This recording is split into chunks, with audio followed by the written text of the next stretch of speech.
A oração, ela tem o poder de realizar um milagre que você esteja precisando.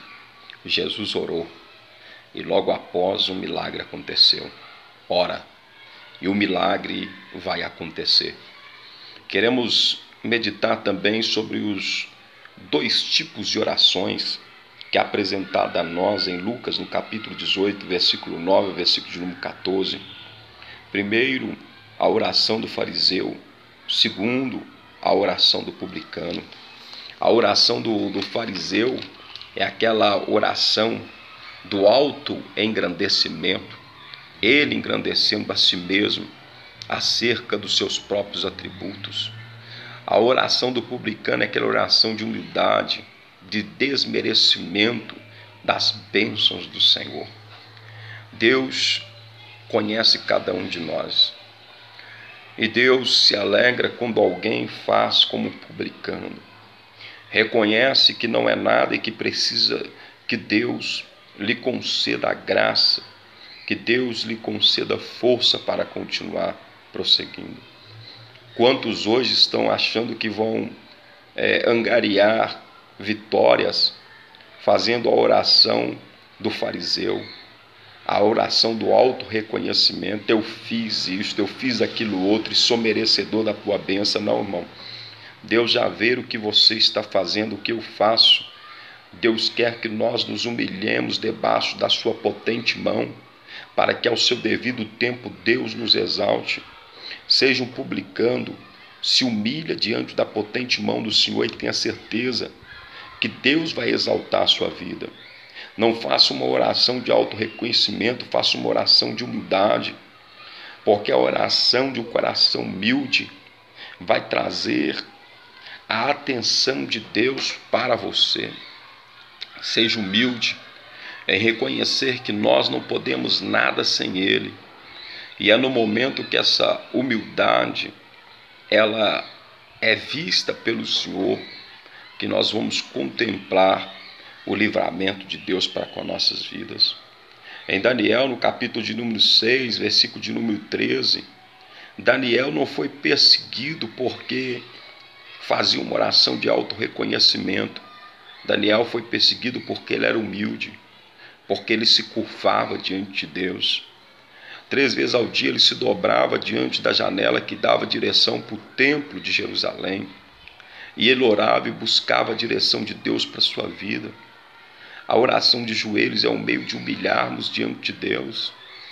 E quando os inimigos vieram para prender Daniel, diante da lei que Dário havia promulgado, que ninguém deveria se curvar diante de outro Deus a não ser diante dele,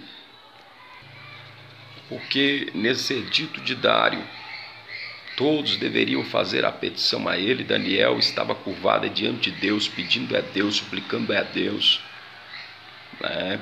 E os inimigos de Daniel tentaram matar Daniel porque Daniel tinha um espírito de excelência na vida. Então tentaram acabar com Daniel na lei de Deus, que nós sabemos. E Daniel orando 3 vezes ao dia, suplicando ao Senhor e não a rei Dário, porque nós não temos que suplicar ao homem, irmãos. Nós temos que suplicar ao Deus que formou o homem. Pede e recebereis para que a vossa alegria seja completa. João 16, 24. Né? Lucas capítulo de número 11, versículo de número 9. Pede e recebereis. Né? Bate e abre-se-vos-á. Buscais e encontrareis. Está falando de Deus. Né? Jeremias 33, 3. Clama a mim, respondeste-ei, que os grandes e firmes que ainda não sabes. O segredo não é se humilhar diante do homem, o segredo é se humilhar diante de Deus.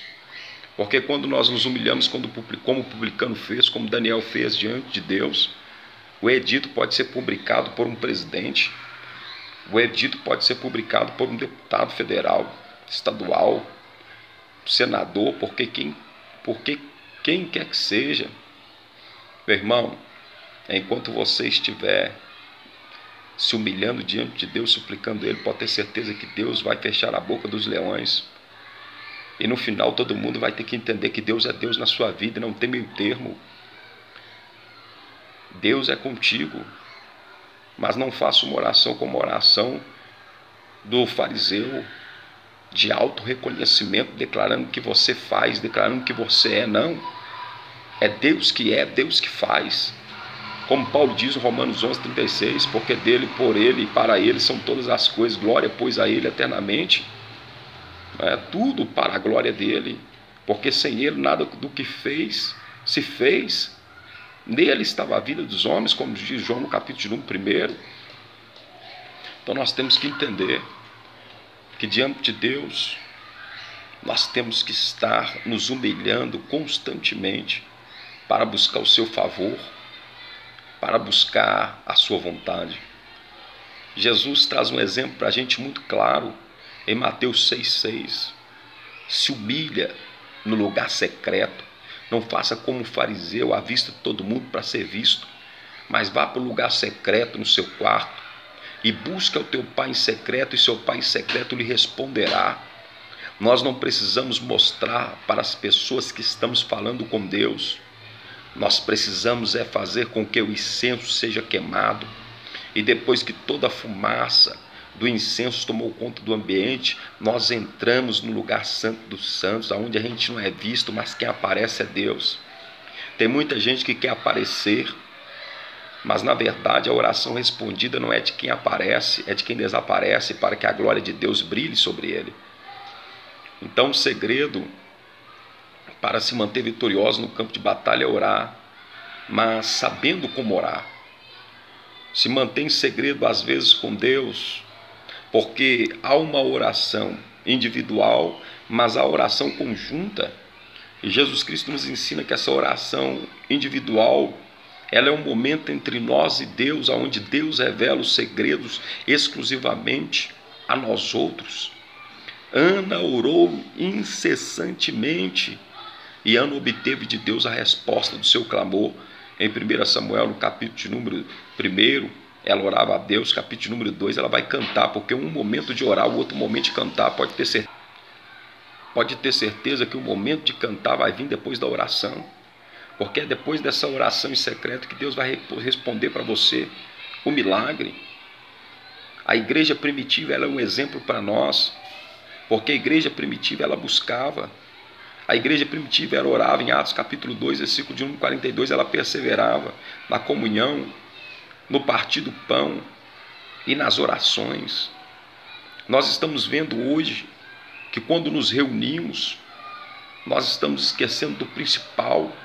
Já chegamos e nos assentamos no banco da igreja, nas cadeiras, nos assentos ali, e esquecemos de buscar a Deus, esquecemos de clamar a Deus, esquecemos do que diz Isaías 56:7, a minha casa será chamada como casa de oração. Estamos esquecendo que a primeira coisa que fazemos ao adentrar pelas portas do templo é nos humilhar diante da vontade de Deus. Mas hoje, quando ensinamos isso, principalmente nós pastores, aos liderados, há um questionamento, e esse questionamento sobre este novo século, século 21, é que já não precisa mais de se humilhar diante da presença de Deus. Não, meu irmão, Ele ainda é o mesmo. 13:8 de Hebreus, Ele continua sendo o mesmo, ontem, hoje e será eternamente o mesmo Deus. É chegar na casa do Pai, no local onde Isaías diz, 56:7 de Isaías, que a casa é conhecida como casa de oração. Meu irmão, é chegar ali e se humilhar diante de Deus. Esse novo tempo onde pessoas farisaicas têm surgido, dizendo que isso já não é necessário mais se humilhar, para que isso? Já não precisa disso mais. Irmão, Hebreus 10:25, não deixai de congregar como é costume de alguns, é uma doutrina bíblica. E toda vez que nós vamos congregar, é necessário a gente chegar ali e reconhecer que aquela casa é casa de santidade, é lugar de respeitar a face de Deus, é lugar de buscar a Deus, já abrir o nosso coração para Ele, buscar a Ele enquanto ainda é tempo. Então, temos que seguir este raciocínio lógico e claro. A casa de Deus é chamada casa de oração, é seguir o exemplo da igreja primitiva, que em cada momento dela de crescimento, a igreja primitiva ainda ela preservava a doutrina, ela ainda estava constantemente unida no partir do pão e ela ainda fazia as suas orações. Chegue na igreja, se humilha diante de Deus, rasgue o seu coração na presença do Senhor e deixe que Ele te exaltará em cada momento, em cada instante. Outra reflexão para nós é Mateus 11, 24. Porque quando você chega e pede a Deus, tudo que você pedir a Ele, crendo, você vai receber. Seja no momento individual, seja no momento coletivo da tua oração, uma oração individual, uma oração em conjunto, creia que Deus fará por você. No momento que nós reunimos como igreja, ou às vezes no momento em que nós estamos nas nossas orações em secreto individual, nós precisamos seguir o exemplo de Tiago, no capítulo 5, versículo de número 16. É orar um pelos outros. Em todo o episódio da Bíblia, nós não vemos os apóstolos ensinando para que um venha falar mal do outro, mas nós vemos aí eles nos ensinando a um orar pelo outro, para que os dois prossigam. Deus te escolheu, e a escolha de Deus é porque Ele sabe que você é um transmissor de vida e não um transmissor de morte. E conhecemos um transmissor de vida e um transmissor de morte pelas suas palavras. Quando alguém fala do seu irmão, está falando contra o próprio Deus, tentando vindimar o seu irmão espiritualmente. Mas em vez de falarmos, vamos orar para que este irmão ele alcance a palavra e esta palavra venha produzir nele a força necessária para que ele venha continuar prosseguindo, para que ele venha continuar caminhando. Todo mundo enfrenta um campo de batalha espiritual. E nesse campo de batalha espiritual que nós estamos enfrentando, Marcos 9, 29 diz que a oração e o jejum são elementos fundamentais para nos garantir a vitória no campo de batalha espiritual, né? Porque Paulo, escrevendo aos irmãos em Efésios, no capítulo de número 6, Paulo traz algo maravilhoso para nossas vidas, quando ele fala que a nossa batalha não é contra a carne, não é contra o sangue, né? A nossa batalha ela é no mundo espiritual, contra as hostes da maldade, né? Ele testifica isso no nosso coração, no capítulo de número 6, versículo de número 12, quando ele diz, porque não temos que lutar contra carne e sangue, mas sim contra os principados, contra as potestades, contra os príncipes das trevas deste século, contra as hostes espirituais da maldade nos lugares celestiais, irmão. E ele vai dizer para nós, em cada momento, ele vai dizer para nós, olha, orai em todo tempo, né? Depois dele falar sobre as armaduras espirituais, é orar, irmão, né? É orar em todo tempo, orando e suplicando o Espírito e vigiando nisto. Então, a oração, ela tem o poder de te manter vitorioso no campo de batalha. Essa passagem que nós lemos agora em Marcos 9, 29, a oração e jejum, armas